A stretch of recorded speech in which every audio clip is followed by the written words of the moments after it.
Okay, so moving on to the part 2 of analyze and summarize, let's do some fun stuff because this is how certain things can really be dynamic, can really be fun, and this is how you can build very interesting models and analytics in terms of your data.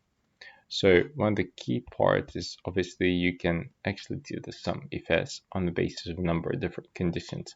And for example, here we have a data validation for the department, and as well we have for the position, as you can see.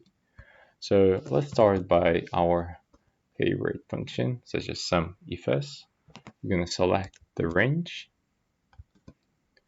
Again, you can up to you to decide, given that we are not going to move the outcome, the result of the cell anywhere. So let's keep it like this.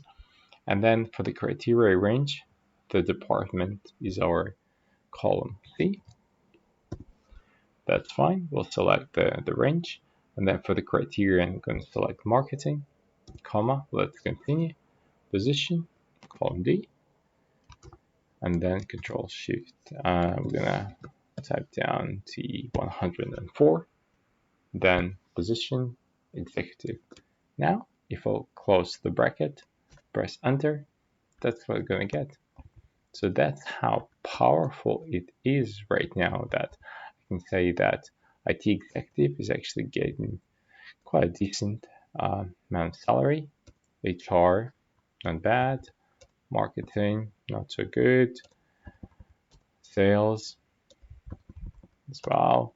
The last, customer support, finance. So essentially, you can understand right now that it will sum the numbers on the basis of different criteria, various criteria.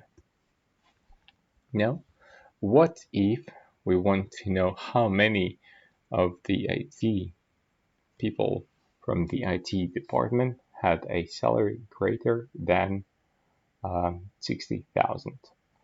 What we're gonna do right now. So we're gonna use the COUNTIFS function. So you can see, I'm gonna press this arrow down, expand, return the count of the range depending on multiple criteria, which is perfect. And once again, let's select our criteria range and criterion, and then we'll do the same thing. So our criteria range, number one, is going to be department. So C5, C104. Criterion is going to be IT department. So if we just keep it like this, let's press enter. So there is 19. So we know that in total, there are 19 rows which correspond to the IT department. Okay, 19 salaries in our words. So all we need to do right now is add an extra step to this. And by this, I mean we are going to have in column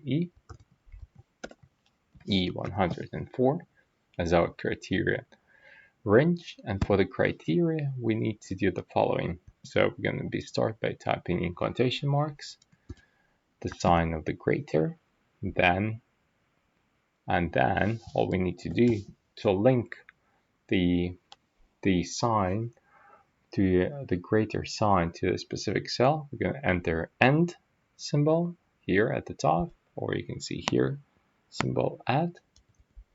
And then we are going to add the reference to the cell L5. What we are telling this is that we are linking these two. I'm going to remove the space, but essentially I'll go here at the top because you can see it much better here. You can see right now that I'm going to be counting if how many actually salaries are related to the IT department for the salaries greater than 60,000. And for the greater than 60,000, I will include the sign symbol for the greater than in a you can see in quotation marks, double quotation marks. I will end at the symbol end and link it to the cell L5, which is our amount.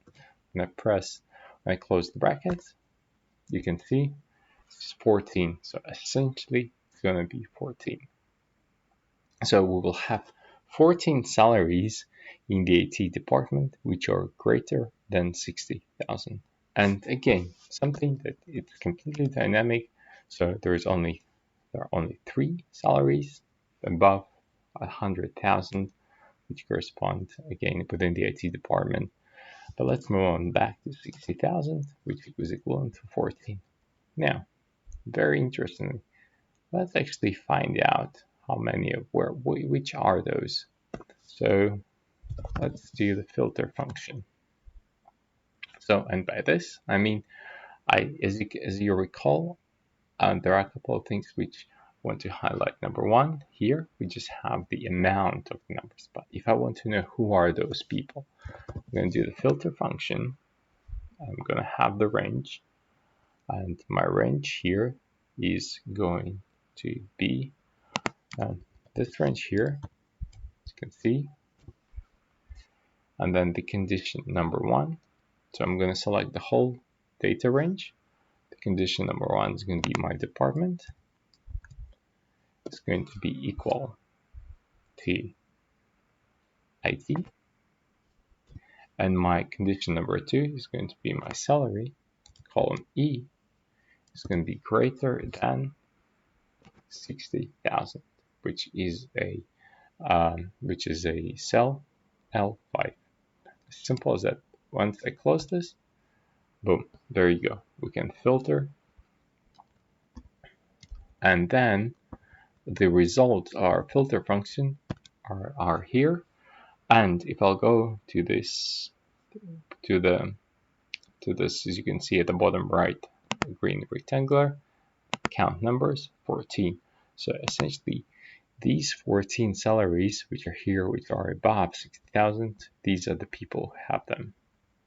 This is how you can actually use and combine COUNTIFS and filter function as well.